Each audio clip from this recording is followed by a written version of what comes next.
Yo, what's good? It's your man 100 Grand Ross with The Rock Never Stops. Today I want to talk about my trade proposal for Karl Anthony Towns to the Houston Rockets from my man Fred VanVleet. If you enjoy this video, smash the like button for me, hit subscribe, and the bell for notifications. Look, I want to start off by saying, look, I have to commend Karl Anthony Towns for being so loyal to the Minnesota Timberwolves. Uh, I kind of don't know why he would be, but I guess the money is right. So, it makes sense, as Floyd Mayweather might say. Um, but at the same time, Minnesota really hasn't done anything for him to raise his stature in the NBA. Um, and at the same time, Karl Anthony Towns necessarily hasn't been that guy that you can necessarily surround him with the requisite talent to allow him to raise his stature. Even when he's had winning guys on his team, like a Jimmy Butler, he's been a first round exit. Even with Anthony Edwards, the past couple seasons, first round exit. And when you watch those games, a lot of it has to do with him.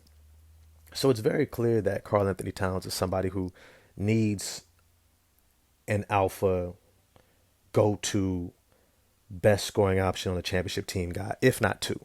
If not two. So when I start looking at the outlook for this team, one of the things that I want to talk about, why I'm even bringing this up, I think most people in the media know Karl Anthony Towns is imminently going to get moved. And the main reason is because the salary cap. Next season, Karl Anthony Towns' salary is going to jump from $36 million to $49 million. Now, look, I ain't never count nobody's ducats. I ain't never count nobody's wallet. Look, make your money, make your bread. And this ain't about that. This is about that there's a salary cap. Now, all y'all know how I feel about the salary cap. It's bogus. It doesn't bring competitive balance. That ain't what does it, right? This is just kind of a ploy for NBA governors and owners to be able to make extra profit and extra money. And when I say extra, I'm talking about 500 million, $1 billion extra, right? By diminishing the value of the players and the profit that they get from team ownership. But here's the thing: under the salary cap, the Minnesota Timberwolves are going to be pressed right up against the cap. But here's the thing: after this season, Mike Conley is going to be an unrestricted free agent. Kyle Anderson is going to be an unrestricted free agent. Jaden McDaniels is going to be a restricted free agent. And they will have a huge gaping hole at that point guard position. Now, this is the thing. If you need a point guard, and I think we're seeing even in these world games or the world qualifier games that Anthony Edwards, who is their superstar, who is the potential go-to scorer on a championship team, he needs a setup guy.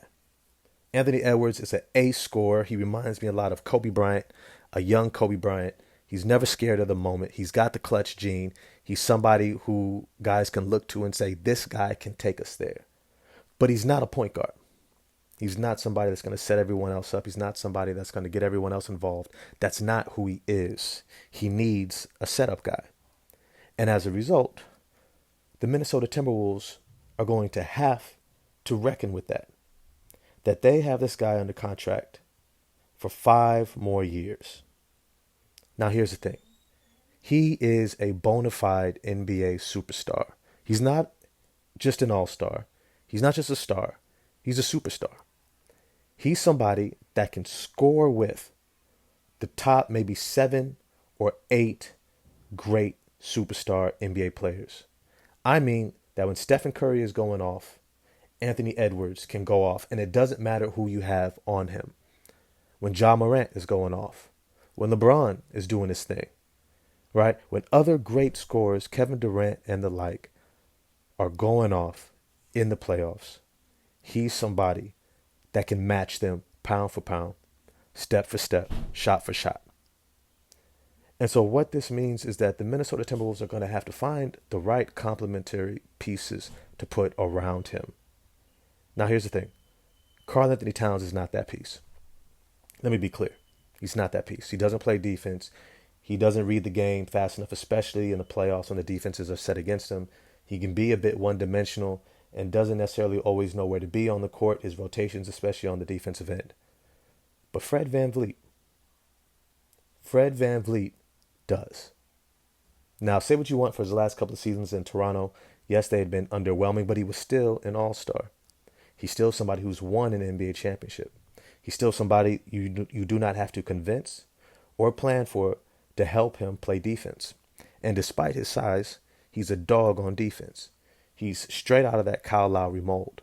He can shoot at a high level, much like Mike Conley, and he can set guys up. And he's old enough and young enough, time wise, like timeline wise, to be able to age with Anthony Edwards as he pushes for an NBA championship over the next 5 seasons. On top of that, let's look to the Houston Rockets. The Houston Rockets have a huge hole at center. They don't have one. Let's just be clear. They do not have one. Jock Landale is their best incumbent center, and he's about 6'10", and he's not that athletic, and he doesn't have that good of length. He's not really defending the rim. He's going to do a lot of nice things, but that's about it. But here's what they do have. They do have Jabari Smith Jr. Jabari Smith Jr. is an excellent forward in the NBA. And when I say he's an excellent, I mean he plays the role of a forward to a T. He is exactly who you want next to somebody like Karl Anthony Towns. Just picture Jaden McDaniels from the Minnesota Timberwolves, as well as he looked, as good as he looked, alongside Karl Anthony Towns, being able to shoot the ball or shoot it well enough from three, be able to defend multiple positions, and have the length to get into passing lanes, to help out at the rim while cover on the perimeter. Jabari Smith Jr. does all those things just even better. And the more that he grows into his body, the more I think we're going to see him playing that small ball center role at 6'10" with good length. But I think he's also going to be almost like a Robert Ory type next to an elite offensive center. And that's what Karl Anthony Towns is. I don't ever see Jabari Smith Jr. getting up to being like that 25 plus points per game scorer. If he does, hey, that's great. But I don't think that's necessarily his outlook. I could see him in that 18 to 22 points per game range, where he's stretching the floor, he's killing you when you double down on Cat, and he's able to cover for Cat defensively. Now, how does the money work? Because you guys are probably looking at the salary cap and you're like, yo, Towns is going to make close to $60 million, and Fred VanVleet only makes $40 million.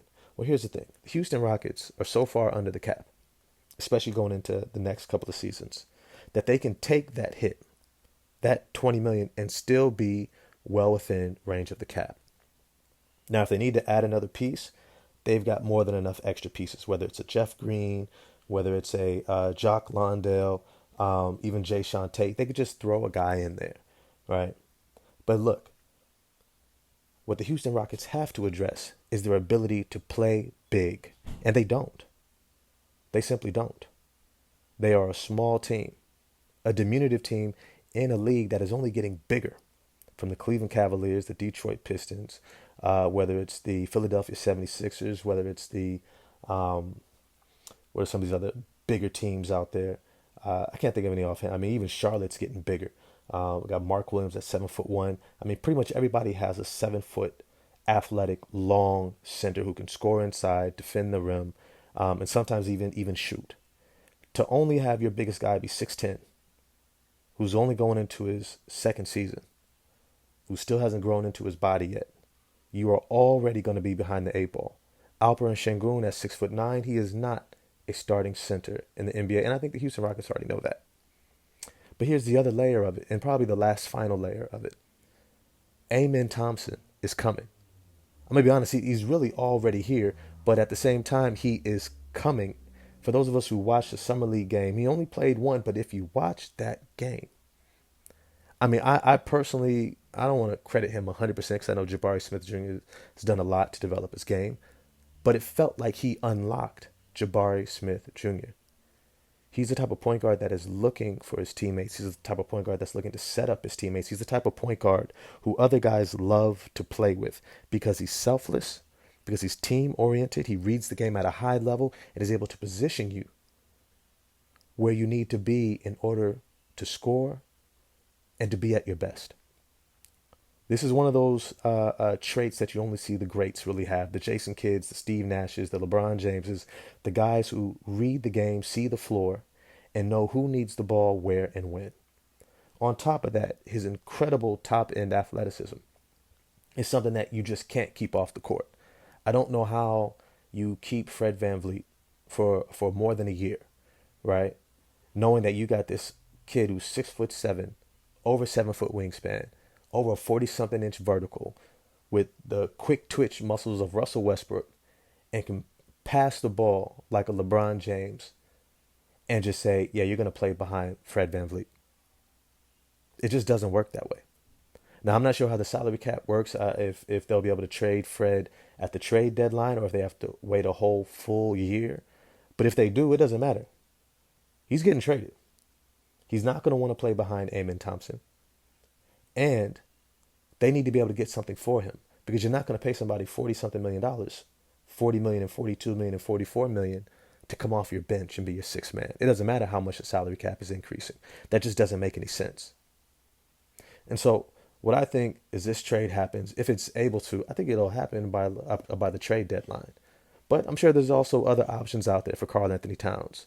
So you all let me know what you think. If you think this trade is a good move, do you think it'll go through? Do you think it'll happen? Or you probably think maybe another couple teams are looking at Fred VanVleet and Karl Anthony Towns to do something similar. Holler at me in the comment section, and I'm going to get at y'all next time. Peace.